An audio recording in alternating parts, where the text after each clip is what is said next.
Bonjour à tous, ici Stéphane Bonneau et bienvenue sur Goodberry. Goodberry Podcast, c'est une conversation avec des personnes inspirantes résidant en Berry pour évoquer leur parcours, leur réussite ou leurs difficultés et l'organisation de leur quotidien. On évoque alors des anecdotes pour que chacun d'entre nous puisse retenir un conseil, une philosophie, voire une inspiration. Aujourd'hui, j'ai le plaisir de recevoir Éric Bellet, directeur du stage festival d'Arc. 1976 marque la création du stage de danse d'Arc, l'acronyme de danse, art, rythme, culture. Aujourd'hui, le stage de danse compte 23 disciplines, autant de professeurs de niveau international, 650 stagiaires venus du monde entier, doublé depuis 1981 par le stage de musique, où plus de 65 000 personnes assistent à plus de 16 concerts. Donc cela fait plus de 40 ans que ce festival unique marque la cité Castelroussine. Et Éric Bellet, déjà présent au début de l'aventure, porte et personnifie cet événement mieux que personne. En pleine préparation de ce rendez-vous, il me semblait intéressant de l'inviter sur le podcast. On a parlé des débuts de Dark, de la frontière managériale entre les bénévoles et les professionnels, mais on a évoqué aussi Lenny Escudero, la pédagogie Freinet, Max Ploquin, Guy Boda et le football. Allez, je vous embarque à la découverte d'Éric Bellet, un homme qui aime danser sur la culture et les idées. Goodberry, c'est parti. Bonjour Éric. Bonjour. Bienvenue sur Goodberry. Avec plaisir. Je suis ravi de t'accueillir en tout cas. Le festival commence dans un peu plus de 2 mois. Qu'est-ce que tu dois faire toi cette semaine ? C'est-à-dire que ce que je dois faire, je suis pas sûr que ça puisse rentrer dans les 24 heures. Non, ça commence à, bien sûr, mais on va pas se plaindre. Pendant 2 ans, on n'a rien pu faire, donc je vais pas commencer à me plaindre. Je suis très très heureux que la 47e édition puisse se dérouler. T'as presque fini l'organisation ou il te reste quelques ajustements ? Il y a beaucoup d'ajustements de dernière minute, des choses qui arrivent, par exemple des bungalows que tu peux pas avoir et qu'on te prévient en dernière minute et il faut trouver des solutions.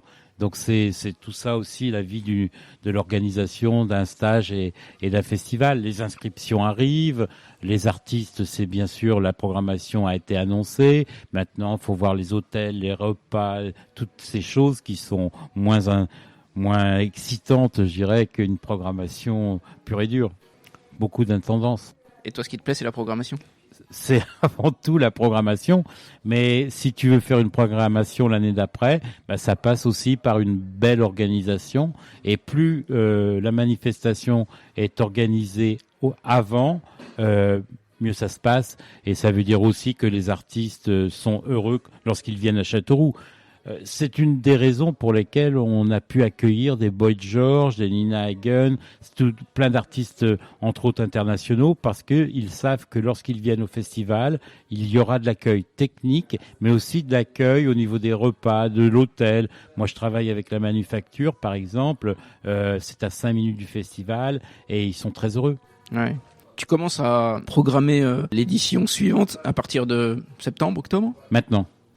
J'ai toujours dit qu'une programmation, c'est sur 2-3 ans. Il y a un, voire 2 artistes que je n'ai pas pu programmer cette année, mais déjà, j'ai posé les jalons pour que l'année prochaine, ils puissent être présents. Donc c'est un truc, c'est une évolution permanente. Et c'est comme ça que tu arrives à faire une programmation qui tienne la route et que tu aimes, quoi. Le festival a plus de 40 ans, je crois. C'est un peu compliqué. Pour des raisons de communication, 47e stage festival international. Le festival a été créé en 81.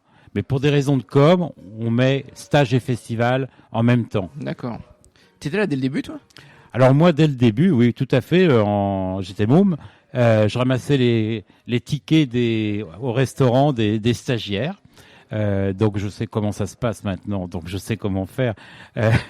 Et puis on allait avec des copains, Francis Barrois, chercher les stagiaires à la gare et les retours. On était surtout vraiment dans l'intendance pure et dure. Ouais. Comment il a été monté le festival ? Alors le festival n'existait pas. La création du stage a été faite par Nadia Coulon, Nicolas Olivars, Max Ploquin et d'autres. Et il n'y avait que le stage de danse. J'ai créé le festival en 81. D'accord. Et entre la création du stage en 76 et 81, c'était plutôt des animations, des cours de danse qui se déplaçaient en face du Saint-Hubert ou place de la République. Et l'idée de la danse, elle vient d'où ?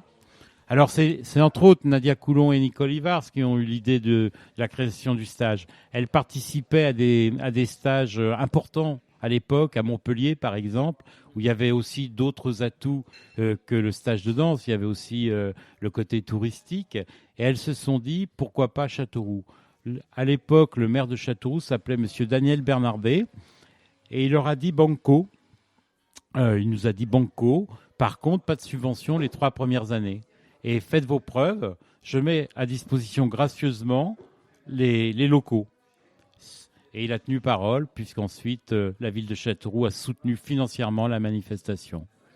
Je dirais qu'il a eu du flair, un flair d'homme de terrain, en se disant, pourquoi pas ? Peut-être que dans 10 ans, dans 15 ans, ça marchera toujours, cette manifestation. Et c'est le cas. Toi, tu te souviens de tes premières semaines ? Ah oui, je m'en rappelle très très bien. Bon, il y avait beaucoup moins de monde en tant que stagiaire déjà. Mais on avait un professeur de modern jazz qui s'appelait Amadeo, qui était quelqu'un de très charismatique, très visuel, très showman. Et je me rappelle la préparation du spectacle final dans la prairie de Belle-Île à 3h du matin avec Amadeo en train de régler des éclairages. Ça restera pour moi toujours dans ma tête. C'était déjà un spectacle dans le spectacle. Qu'est-ce qui t'étonnait le plus, toi, quand tu étais môme ? Mais ce qui m'étonnait le plus, les premières manifestations stages, il y avait énormément de gens qui venaient travailler parce qu'on avait d'excellents professeurs. Il faut savoir qu'il y avait 4 disciplines. Modern jazz, classique avec 2 professeurs de Châteauroux, Christian Comte et Martine Chemet, Michel d'Alexis en claquette, et Michel d'Alexis avait été la doublure de Fred Astaire, donc c'était pas n'importe qui. Et puis il devait y avoir du contemporain avec José Cazeneuve, et accompagné d'ailleurs aux percussions par Armand Amar. Et Armand Amar, tu le retrouves à l'heure actuelle dans toutes les créations musicales de films comme Amen. Tu vois, Armand Amar, vraiment très très bon compositeur. Moi, ce qui m'étonnait, c'était déjà la force de travail. J'ai toujours été impressionné par les danseuses et danseurs au niveau de leur force de travail. Le bobo, ça n'existe pas. C'est pas ce que tu vois dans le monde du sport, le football, par exemple. Et j'adore le football, hein. Mais en même temps, je dois dire qu'ils sont assez incroyables. Les premières manifestations, il y avait aussi une notion de fête. C'est-à-dire que c'était pas du tout la même génération que maintenant. À l'heure actuelle, on a des jeunes stagiaires à partir de 12 ans qui viennent, une quinzaine, qui viennent de la même école avec leurs professeurs qui les accompagnent. Donc c'est vraiment, on paye le stage et pendant 13 jours, on travaille très très dur. Les premières années, on venait travailler, certes, mais il y avait une notion de fiesta aussi. C'est la plus grosse différence entre les premiers stages et les stages actuels ? Oui, moi c'est ce que je trouve, avec des grandes différences au niveau de la logistique aussi. Les parquets, c'était les parquets de Monsieur Piolet, c'était des parquets de bal, hein, tout simplement, alors que maintenant ce sont des structures chapiteaux, parquets flottants, tapis de danse. Moi je me suis vu en train de retourner dans l'après-midi avec toute une équipe des parquets à cause de la chaleur. Ah oui. Ce qui n'est plus le cas maintenant, mais ça fait partie de la vie d'une manifestation. Combien de personnes, toi, tu gères sur l'ensemble de la structure stage plus festival ? Il y a une centaine de bénévoles et puis il y a une cinquantaine de professionnels. Alors les professionnels, c'est bien sûr tout ce qui est partie restauration, par exemple, au niveau du stage. C'est aussi les salariés de Dark, mais c'est aussi, bien sûr, des personnes ayant le statut d'intermittent du spectacle, son, lumière, backline, régie plateau, tout ce qui est sécurité aussi, une relation très étroite avec la police municipale, la police nationale, et puis tout ce qui est montage chapiteau, où ce sont que des professionnels, France Location. Ce rôle de manager, ça te plaît ? Comment tu as appris ça ? À gérer les gens, à gérer une centaine de bénévoles, par exemple ? Non, mais j'ai toujours aimé diriger, entre guillemets. Le plus dur dans cette manifestation, c'est d'avoir une gestion humaine entre les bénévoles et les techniciens. Les techniciens doivent bien sûr avoir une forme de respect pour les bénévoles et les bénévoles ne doivent pas se prendre pour des professionnels de la scène. C'est cette osmose qui est la plus difficile à gérer. Et puis, bien sûr, il y a eu pendant 2 ans la difficulté de gérer la pandémie. Et là, moi, je retrouve les bénévoles avec des nouvelles têtes qui viennent. Ça se passe super bien. Il y a des personnes comme Jean-Pierre Ducidour qui sont là depuis la création. Donc, ça veut bien dire quelque chose. Ça veut dire qu'il y a un attachement à la manifestation qui est très, très forte. Tu parles de pandémie. Quelle était ta réaction quand tu as appris le premier confinement ? Tu étais plutôt abattu, combatif ? Résigné ? Premier confinement, aucune illusion. On savait que la manifestation n'aurait pas lieu. Tout de suite, t'as su ? Tout de suite. Ça a été aussi des larmes. Hein. C'est la première fois qu'on annulait une édition. La deuxième a été plus difficile parce qu'on a eu beaucoup de rencontres avec la préfecture pour savoir, et les ARS, pour savoir si on pouvait mettre en route la manifestation ou pas. Et à un moment donné, la décision a été prise, on l'a prise ensemble sans aucun problème.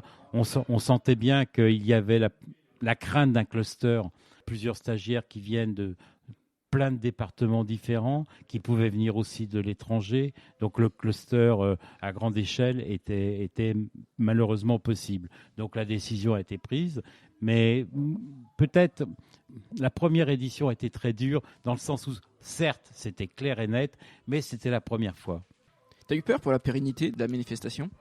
Bien sûr, ouais. Bien sûr. Et là, je dois dire que grand merci aux collectivités qui ont été présentes, mais aussi à des partenaires privés qui ont maintenu leur partenariat pendant ces 2 ans. Le partenariat financier, alors qu'il n'y avait aucun retour d'investissement, c'est clair. Mais par solidarité, ils ont maintenu les sommes d'argent. Donc, 10 fois merci, 1000 fois merci. Sinon, on ne serait pas là. Je dois dire aussi que l'État, par le biais du fonds de solidarité, par le biais du chômage partiel, a permis à plein de structures comme la nôtre, type événementiel, à vivre. Parce que sinon, on serait mort, tout simplement. Tu parles de partenaires privés. J'ai l'impression que vous avez des partenaires historiques. C'est important pour vous ? Très important. Parce qu'il y a des partenaires qui sont là depuis 10-15 ans. Ce qui signifie qu'on a respecté nos engagements et qu'il y a aussi, je le répète, un attachement à la manifestation. J'aime bien le terme partenariat, plus que sponsor. En termes de partenariat, si le respect s'effectue entre les deux, ça veut dire que tout se passe bien. Et moi, la plupart vraiment des partenaires qui sont là depuis un certain nombre d'années sont encore bien sûr présents dans cette 47e édition. Et ceux que je perds, entre guillemets, c'est malheureusement dû à des difficultés économiques de l'entreprise. Et dans les entreprises, tu sais, on parle souvent de culture d'entreprise. Est-ce que toi, tu essayes d'inculquer aussi aux nouveaux bénévoles qui arrivent une sorte de culture du festival ? Alors déjà, il faut être clair. DARC, c'est donc Danse, Art, Rythme et Culture. C'est une association loi 1901, mais avec une culture d'entreprise. Ouais. Parce que si on ne fonctionne pas comme une entreprise, le stage festival n'existerait pas plus. Donc ça, c'est déjà quelque chose de fort. J'ai pas besoin d'inculquer beaucoup de paramètres aux nouvelles têtes qui viennent dans l'association à titre du bénévolat, parce qu'ils sont pris dans la dynamique. Il y a une dynamique. On est tous dans le même bateau pendant un peu plus de 13 jours. Nous sommes à la MLC Belle-Île, les chapiteaux arrivent et c'est parti. Donc il y a une grande famille. J'ai l'habitude de dire Planète Dark, mais c'est vraiment ça, Planète Dark. Et tu rencontres tous les bénévoles ? Ah oui, ça j'y tiens en plus. J'y tiens parce que c'est aussi dans la relation forte qu'on peut avoir, dans les coups de gueule qu'on peut avoir. Et bien comme ça, c'est comme ça qu'on avance. On peut se dire les choses, ça va pas, on se dit les choses, et puis connaître les personnes qui travaillent avec toi, pour moi, c'est vraiment fondamental. Tu parles de coups de gueule, alors que tu as l'air plutôt zen et plutôt apaisé, tu vois, comme personne. La dernière fois que tu t'es mis en colère, c'est pourquoi ? Les fois sont très nombreuses. Non, je suis zen, mais je suis pas simple. Pas simple, entre autres pendant la manifestation, où les heures de sommeil se comptent, 2-3 heures de sommeil par par nuit. Non, moi j'aime que ça fonctionne comme je l'entends. J'aime les choses carrées ou rectangulaires comme tu veux, mais une fois que c'est prévu comme ça, j'aime pas qu'on change. Parce qu'il y a aussi des choses que certaines personnes ne peuvent pas voir. Il y a plein de paramètres de sécurité, par exemple. Donc, il faut être vigilant. On a une responsabilité par rapport aux stagiaires. Il y a des mineurs, donc il faut être très, très vigilant. Par rapport au festival, il y a 2000, 3000 personnes par soir. Il y a une responsabilité dingue. Moi, le soir, à minuit, quand tout s'est bien passé, je respire. Parce que cette responsabilité, elle est très forte. Les mineurs qui sont présents, 80% de femmes. On sait dans quel monde on vit actuellement. Donc c'est vraiment beaucoup d'angoisse. Et le point d'équilibre, il est où entre la rigueur que tu dois inculquer et un bénévole qui vient là pour le plaisir? Il n'a pas d'obligation contractuelle, j'imagine? Tu as raison de dire qu'il n'y a aucune obligation contractuelle. C'est un véritable bénévole. Il faut faire passer le message. Ce sens des responsabilités, il faut faire passer ce message. A priori, j'ai jamais rencontré de problème à ce niveau-là, tu vois. Donc ça veut bien dire qu'on est tout. Ouais, on est emmené. Il y a une dynamique, certes. Comment tu choisis les professeurs? Comment je choisis les professeurs? Alors, c'est pareil, c'est un petit peu comme les partenaires. La plupart des professeurs viennent depuis assez longtemps. Donc, il y a une vraie fidélité réciproque.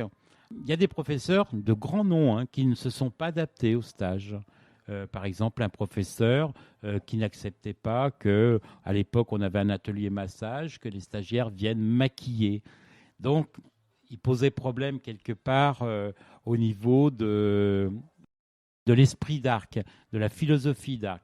Donc, tout simplement, il n'est pas revenu l'année d'après. Mais en général, les professeurs qui sont là partagent éducation populaire de la danse et de la musique, ils partagent cette philosophie. Et puis, il y a bien souvent, malheureusement, des disparitions. Christiane Legrand, célèbre professeur de chant qui est malheureusement disparue, eh bien, elle m'avait déjà, avant son décès, conseillé Laurent Saltiel, qui était tout à fait dans la même démarche artistique. D'ailleurs, c'est là la difficulté, c'est de trouver des professeurs qui viennent pour la première fois, qui soient dans la même démarche.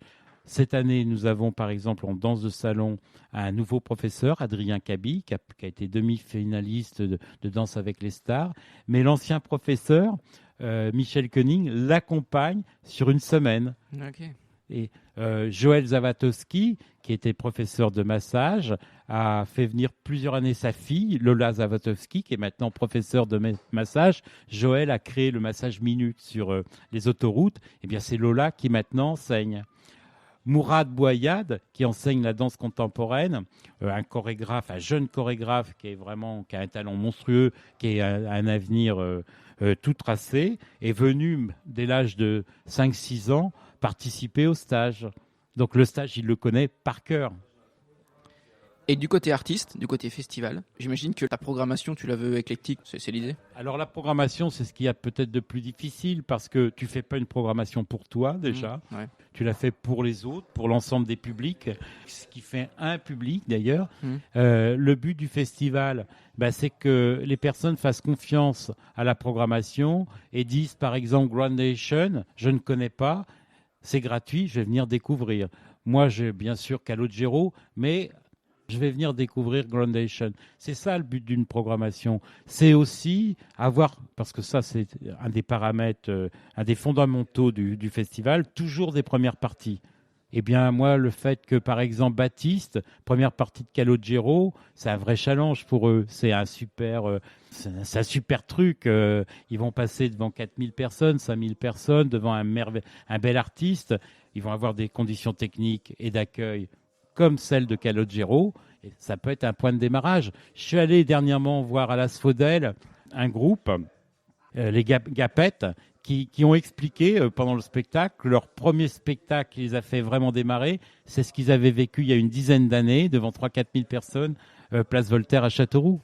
Donc ça fait plaisir déjà. Et puis moi, ce qui m'intéresse, c'est de voir 10 ans après où ils en sont.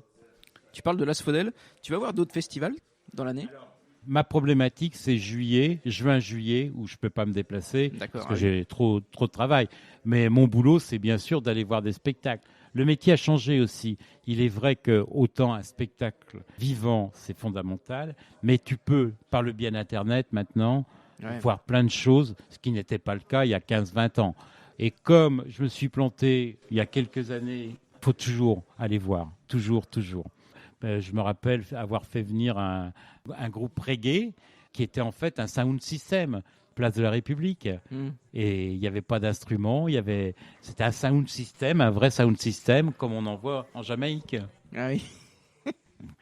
J'attendais de voir la batterie, ben non, pas de batterie, enfin voilà. Ce qui m'intéresse, c'est le quotidien aussi. Qu'est-ce que tu fais toi les jours de stage ? Tu règles des problèmes ? Tu vas voir si tout va bien ? Je règle des problèmes. J'ai de plus en plus d'ailleurs, et ça c'est intéressant, des groupes qui viennent visiter le stage, entre autres. Alors ça peut être des groupes, ça peut être le département de l'Inde, ça peut être la ville de Châteauroux.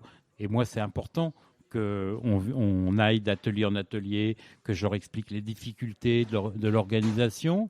Il y a aussi des enfants. Des enfants qui visitent la manifestation, ils vont entendre, ils vont voir, c'est peut-être de futurs stagiaires. Il y a les jeunes, par exemple, il y a une vingtaine de jeunes qui vont faire les cours de hip-hop et de percussion avec les services jeunesse de la ville. Donc eux, on leur fait visiter aussi le stage. Donc il y a toutes ces visites officielles ou pas officielles qui sont très importantes. C'est devenu un peu mon rôle maintenant, parce qu'on essaye que la manifestation soit très huilée, ça se dit, oui. Donc j'ai un peu plus de temps pour pouvoir faire ces visites. Et puis après, je vais très vite sur le festival, accueillir les artistes, voir si techniquement, avec mon équipe technique, tout se passe bien. Accueillir les partenaires de la soirée, et puis c'est tout ça, quoi. Tu disais que tu dormais pas beaucoup. Les concerts finissent tard, et puis il y a toute la partie qui est pas du travail, mais c'est une forme de travail, mais c'est tellement agréable. Passer la nuit dans le tourbus avec des journalistes et Julian Marley qui te raconte la vie de son père qui s'appelle Bob Marley. J'en demande que ça soit 3h, 4h du matin, 5h du matin, ça reste gravé dans ta mémoire. Donc c'est tout ça. Il y a aussi les partenaires avec qui il faut passer un petit peu de temps, préparer l'édition suivante. Il y a les artistes d'Arc au Pays qui en général viennent vers 1h du matin boire une coupe de champagne. Donc c'est tout ça. Donc tout se mélange un petit peu. Il faut aller du partenaire vers l'artiste. Mais ça, c'est super. T'as des trucs, toi, pour tenir en dormant 3 heures par nuit ? Non. Caféine ? Oui, c'est vrai. Je bois pas mal de café. Mais c'est tellement agréable. Et puis, ça fait tellement partie de mon corps qu'il n'y a aucun problème. Est-ce que tu as en mémoire des problèmes survenus lors du festival ? Alors, c'est pas trop les problèmes qui m'intéressent, tu vois, mais c'est comment tu les as résolus ? Il y a plein de méthodes pour résoudre des problèmes. Oui, j'ai connu des problèmes. Il y a longtemps, Kool and the Gang, pour X raisons, Taylor se fait arrêter à l'aéroport à Paris, donc obligé d'annuler le spectacle. C'est arrivé qu'une seule fois dans l'histoire du festival, hein. Mais c'est pas simple de monter sur scène et de dire annulation du spectacle, hein. Donc remboursement immédiat ou dès le lendemain matin. Mais ça fait partie de la vie d'un festival. Et puis j'avais 2 artistes le lendemain et la tête d'affiche voulait passer avant parce qu'elle était un petit peu fébrile et avait mal au dos. Et bon, il me dit, donc je vais sur la place Voltaire, je lui explique que j'allais partir avec du goudron et des plumes bientôt, parce que 2 soirs de suite, c'était beaucoup. Et il me dit alors, tu me trouves un très bon restaurant après le spectacle et on passe comme on avait dit. Et donc la soirée s'est finie le lendemain matin au restaurant Le Pimps à 7h du matin. J'ai vu la lumière du jour et c'était une très belle soirée. Et des problèmes techniques, ça arrive ?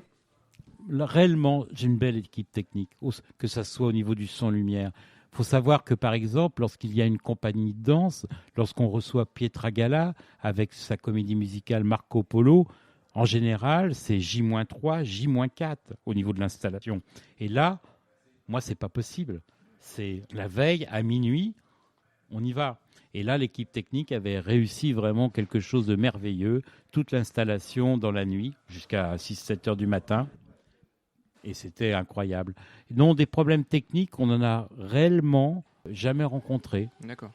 On a eu des sons meilleurs. Le son de Boy George avec les anglo-saxons était merveilleux. C'est sans doute le plus beau son qu'il y a eu Place Voltaire. Tu parles de Dark au pays. Toi, ton rôle, c'est aussi d'apporter des idées comme ça pour que le stage ou le festival grandisse. Ben oui, il faut être en mouvement. J'ai l'habitude de dire qu'il ne faut pas se dire ça y est, c'est gagné, la manifestation marche bien, tout va bien. Non, moi le 1er septembre, ça redémarre, analyse de la manifestation et trouver de nouvelles idées. Lorsque j'ai proposé à M. Pinton, qui était président du département de l'Indre, cette idée de Dark au pays, c'était quoi l'idée de Dark au pays ? On n'a rien inventé, c'était occuper à 18h30 la place du village, avec le message « On vient vous voir, donc venez à 21h, place Voltaire ». Il s'avère maintenant, on a pratiquement passé une centaine de communes et à peu près une centaine d'artistes. Il s'avère maintenant que les maires sont tellement heureux de les avoir, les reçoivent tellement bien qu'ils arrivent à 2h du matin dans les loges du festival. Donc je pense que le public reste aussi. Ça s'est corsé, puisque maintenant il y a une fanfare, un groupe, il y a un challenge artistique. Je retiens un groupe pour l'édition suivante. Blondin et ses terriens, qui va passer en première partie de Superbus, a fait Dark au pays 2019. Mais c'est un challenge artistique. Et je dois dire que M. Marc Fleuret, qui est président du département de l'Indre maintenant, on a longuement discuté de Dark au pays et on sent bien une volonté d'aller plus loin l'année prochaine. Ok. Dans beaucoup de festivals, il y a un festival qu'on appelle Off. Pourquoi il n'y a pas, dans les rues de Châteauroux, des démonstrations de danse? Le off est en train de se mettre en place. Ça a été difficile parce qu'à une époque, il y avait plusieurs associations de commerçants, donc ça posait problème. Et maintenant, il n'y en a plus qu'une, les boutiques de Châteauroux, et ça facilite les choses. Et puis, il y a des initiatives aussi qui sont intéressantes.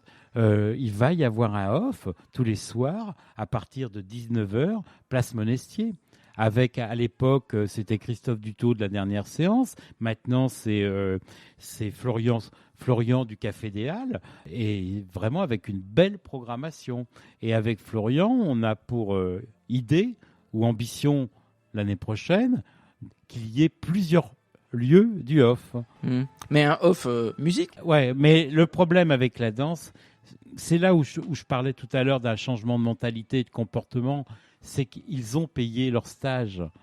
Et donc, les cours jusqu'à 19h, à fond.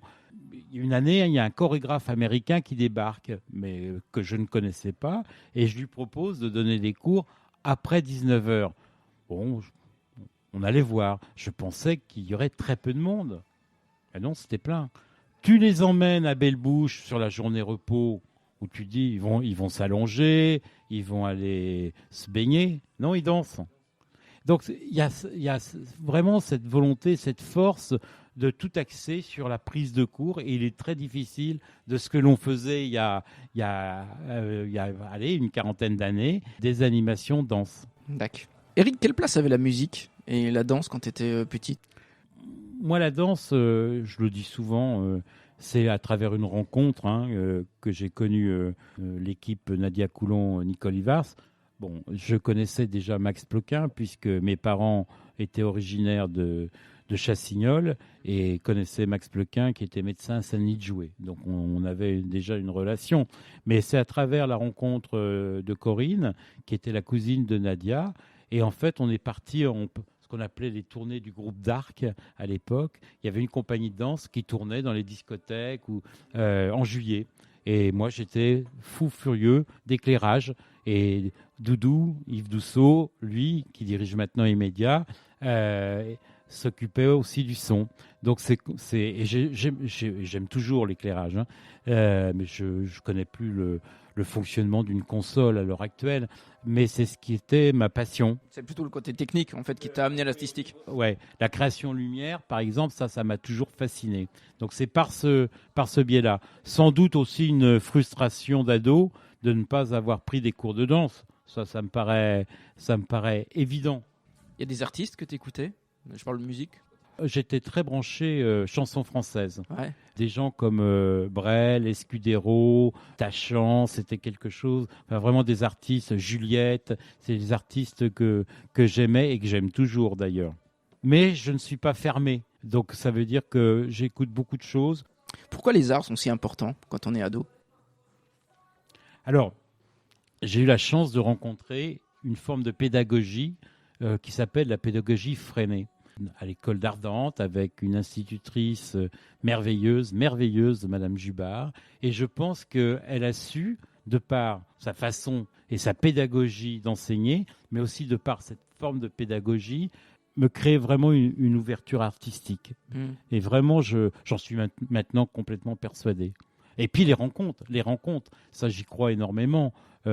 Rencontre Nadia Coulon, Nicole Ivars, Max Plequin, les artistes et tout, ça fait que moi j'ai toujours vécu dans ce monde-là. Mais pour les enfants, tu penses que ça passe par l'école? Ah oui, Ouais. ah oui, ah oui. Et la relation avec l'institutrice et sa volonté. On avait une imprimerie où on pouvait se lever, écrire un poème ou faire une peinture. Ça, pour moi, ça reste gravé à tout jamais. T'avais un métier en tête, toi? Alors, je vais le dire, mon métier. Quand à Giraudoux, le premier jour, on m'a demandé qu'est-ce que vous voulez faire dans votre vie, la réponse, mais en toute humilité que j'ai faite, c'était président de la République. Très bien. Très bien, ça pose. Je pense que je ne serai jamais président de la République. C'est la politique qui t'intéressait ou la fonction? C'est pas la politique, c'est la vie de la cité. Ouais, la vie de la cité, ouais, ça m'a toujours intéressé et ça m'intéresse toujours d'ailleurs. C'est pour ça que tu as lancé une campagne électorale? Oui, tout à fait. Lorsque je me suis présenté aux élections avec des amis, je voulais connaître d'ailleurs, et j'ai appris plein de choses. Je ne regrette absolument rien. Je sais combien coûte un rond-point maintenant, ce que je ne savais pas forcément avant. La vie de la cité, cette confrontation des idées aussi m'intéressait vraiment. Mais j'ai toujours été quelqu'un, et ça je pense que les gens peuvent témoigner, entre adversaires, entre guillemets, politiques, du respect, ouais, de l'élégance. J'ai horreur des cris, je dirais. Une fois que l'élection s'est passée, il faut respecter la démocratie. Quelqu'un est élu. Toi, tu es, par exemple, comme j'étais dans l'opposition. J'ai toujours dit que tout ce qui m'intéresserait, je le voterais. Et tout ce qui ne m'intéresserait pas, j'expliquerai pourquoi.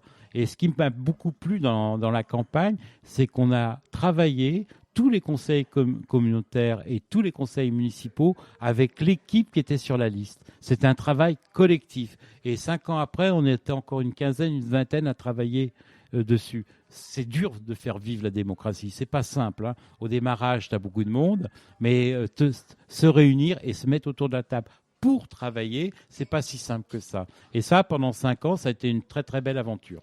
Il y a un enseignement que tu as tiré? Que la démocratie, c'est pas simple. Ça, c'est réel. Connaître des dossiers qui sont, entre autres, au niveau du conseil communautaire, de plus en plus compliqués. Que la comptabilité municipale ou du conseil communautaire, ce n'est pas simple. Et donc, pour un simple individu qui rentre comme ça dans la vie politique, il faut du temps. Il faut du temps pour bien comprendre les mécanismes. Ça ne peut pas se faire du jour au lendemain. T'en gardes un bon souvenir? Merveilleux souvenir. Ouais. Comment se passent les études? Alors les études, oh là, c'est complexe. Donc pédagogie freinée, j'adore. Je me retrouve dans une école dans le centre-ville de Châteauroux où je fais 17 fautes d'orthographe. Donc je suis un petit peu mis à l'écart. Mais peut-être de par mon origine de la pédagogie freinée. En 3 mois, je suis à 3 fautes d'orthographe. Donc comme quoi c'est une gymnastique. Giraudoux. Super moment. Je regrette rien non plus au niveau de ma vie à Giraudoux. Pas mal d'absences. Des absences? Bah oui, Buissonnier. Oui, voilà. S'il faisait beau, le parc de Belle-Île m'attirait. Hein. Bon. Regarder le ciel, rêver. Des belles rencontres avec des professeurs de philosophie, Max Viratel, Monsieur Comète, avec des professeurs d'histoire, Madame Véron. Mon ancienne professeure de la pédagogie freinée m'invite à venir chez elle réviser pour avoir le bac. En fait, je me retrouve au cirque d'hiver en train de tenir une poursuite. Donc, comment te dire, ma relation parentale a eu quelques difficultés lorsque les résultats du bac sont tombés. parce qu'absent, tout simplement. Alors, je m'en vante pas, parce que c'est pas bien, mais ça me correspond, tout simplement. Donc voilà, je suis inscrit à la fac de Vincennes, à l'époque où il y avait où tu n'avais pas besoin d'avoir ton bac. D'accord. Pour faire quoi? Sciences Po, Sciences Po. Ah, la politique. Et je suis plus dans les rues parisiennes que à la fac de Vincennes. Voilà. cette friction parentale, tu l'as vécue comment?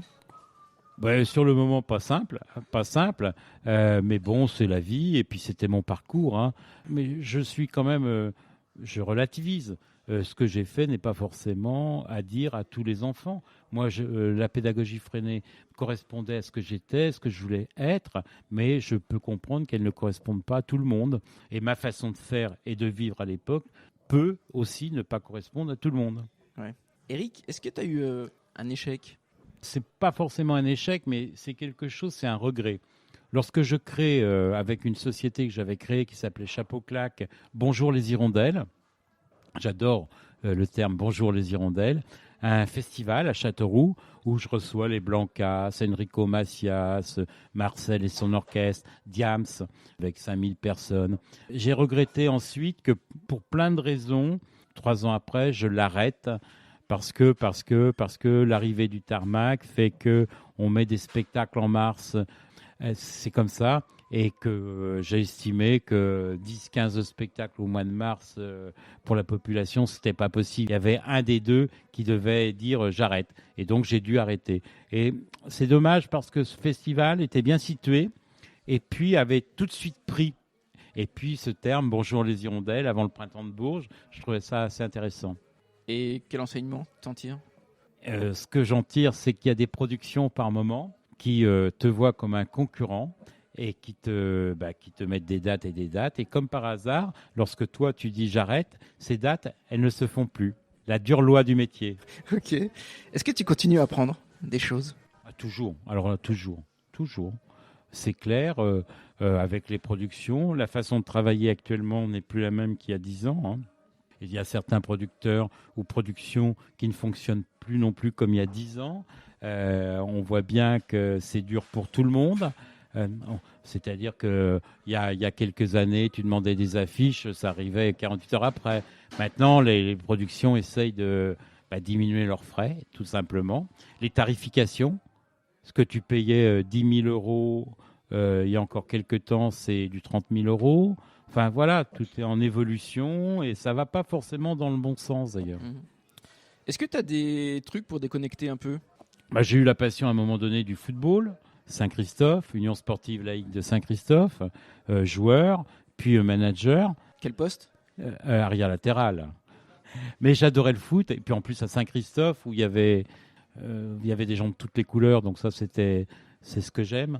On était en 16e de finale de la Coupe de France.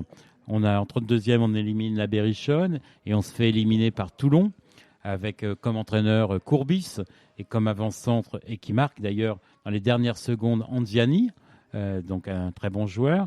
Donc ça, ce sont des super souvenirs. On avait une très belle équipe. J'ai monté avec Nano Chauvin un club de volleyball aussi. J'aimais beaucoup le volleyball.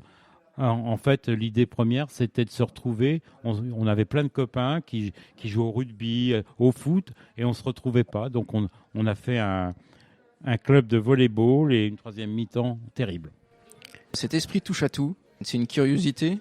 Moi, mon père était footballeur, donc j'ai le foot dans le sang, je dirais.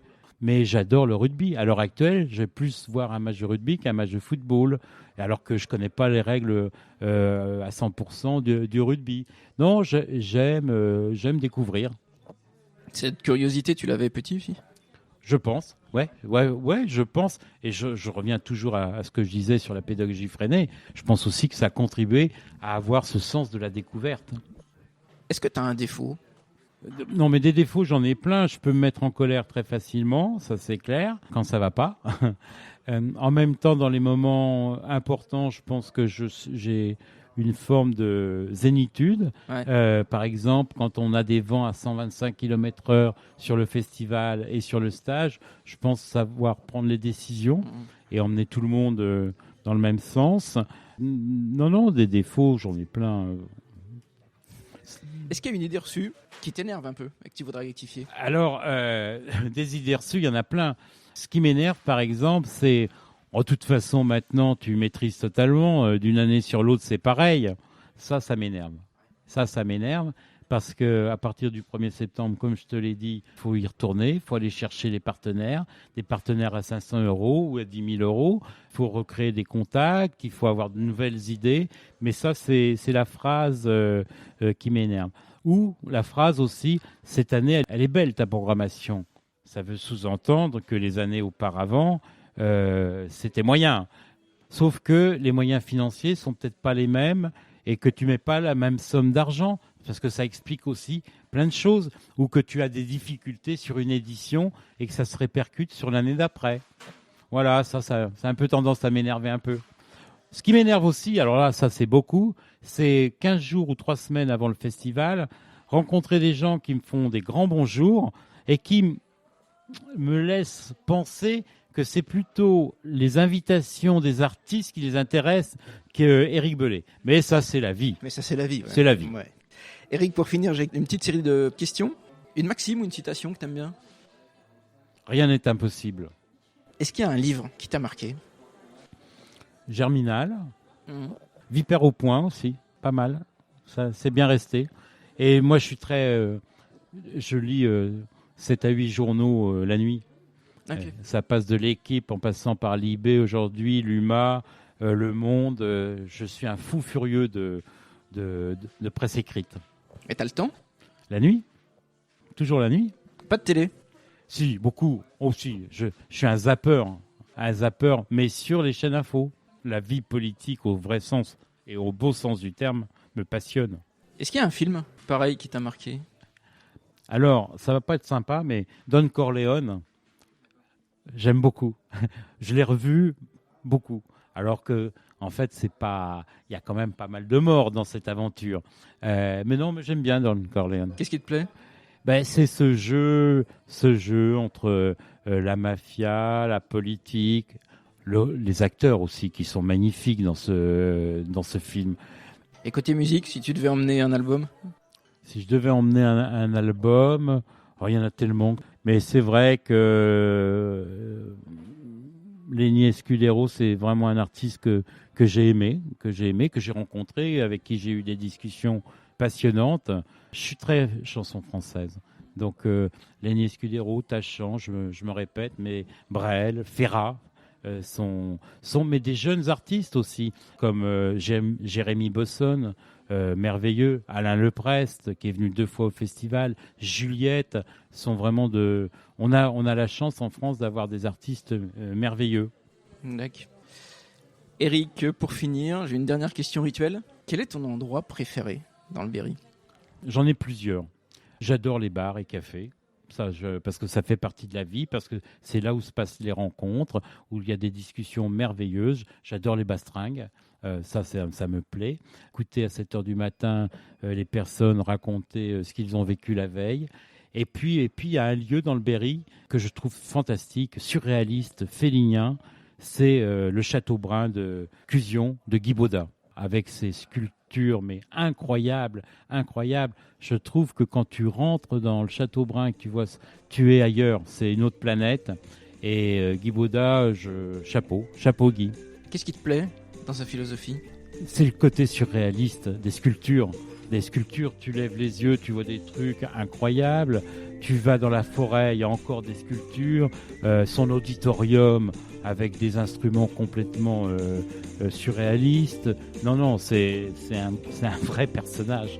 En tout cas, merci, Éric. Avec beaucoup de plaisir. On suivra ce stage, ce festival. Merci beaucoup. Merci, salut. Ciao.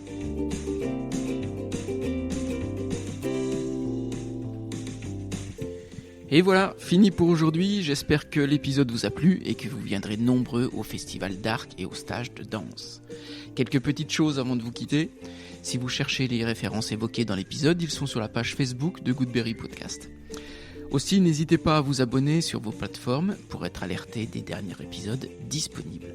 Dernière chose qui compte beaucoup pour moi, et ça prend quelques secondes, c'est de noter 5 étoiles sur Apple Podcast ou vos autres plateformes. Ça permet de faire connaître le podcast et donc les talents de notre territoire. Je vous donne rendez-vous pour un prochain épisode So British. D'ici là, dansons et inspirons-nous.